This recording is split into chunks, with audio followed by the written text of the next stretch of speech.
கன்னியாகுமரியில் பஞ்சாயத்து தலைவர் பதவிக்காக ஜனநாயகத்தை மீறி ரகசிய தேர்தல் நடந்துள்ளதாக குற்றச்சாட்டு எழுந்துள்ளது. கன்னியாகுமரி மாவட்டம் பள்ளம் ஊராட்சியில் பள்ளம், அன்னை நகர், நைனா, புதூர் உள்ளிட்ட 7 கிராமங்கள் உள்ளடங்கியுள்ளன. மற்ற 6 கிராமங்களை விட பள்ளம் கிராமத்தில் அதிக வாக்காளர்கள் இருப்பதால் அவர்கள் வாக்களிக்கும் நபரே பஞ்சாயத்து தலைவராக வெற்றி பெறுவார் என கூறப்படுகிறது. ஆனால் கடந்த முறை பள்ளம் பகுதியில் 3 பேர் போட்டியிட்டதால் அன்னை நகரைச் சேர்ந்தவர் வெற்றி பெற்றுள்ளார். இதனால் அதிருப்தி அடைந்த பள்ளம் ஊர் நிர்வாகம் பஞ்சாயத்து தலைவர் பதவியை கைப்பற்ற எண்ணி 3 பேரை தேர்ந்தெடுத்து ரகசிய தேர்தல் நடத்தி ஒருவரை தேர்வு செய்ததாகவும் அவர் மட்டுமே பள்ளம் சார்பில் போட்டியிட வேண்டும் என முடிவெடுத்ததாகவும் கூறப்படுகிறது.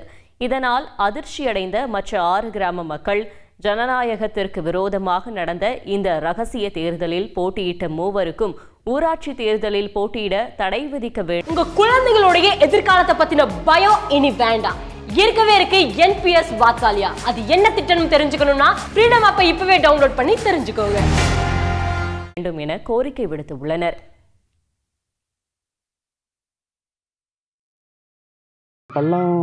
பள்ளத்தில் நடக்கிறது மனித உரிமை மீறலுக்கு சமமான ஒரு நிகழ்வு நடந்துகிட்டு இருக்கு. அது முற்றிலும் தவறு.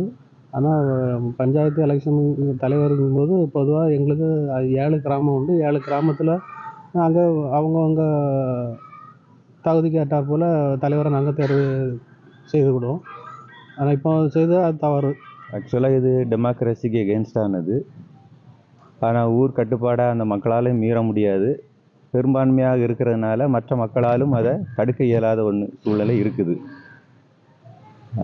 அது அவங்க புரிஞ்சு அவங்களே சரி பண்ண வேண்டிய சூழ்நிலை இருந்தால் தான் இதை சீர் பண்ண முடியும். இப்போ திருப்பியும் 3 பேர் 4 பேர் நின்று நம்ம ஊருடைய முன்னேற்றத்தை சிதைக்க கூடாது அப்படிங்கிறதுக்காக நாங்கள் என்ன செய்தோம்னா 3 பேர் நின்று ஒரு ஆளாக வந்தால் நமக்கு நம்பர் ஆள் நல்லா இருக்குன்னு சொல்லி தேர்ந்தெடுத்து ஒரு ஆள் வந்தாங்க. அவங்களுக்கு நான் பெருந்தன்மையோடு அதை ஏற்றுக்கிறேன். காரணம் என்னன்னா நம்ம ஊர்லேருந்து ஒரு ஆள் நிற்குமா இருந்தால் அவங்க மேலும் ஜெயிக்கிறதுக்கு நிறைய வாய்ப்புகள் உண்டு.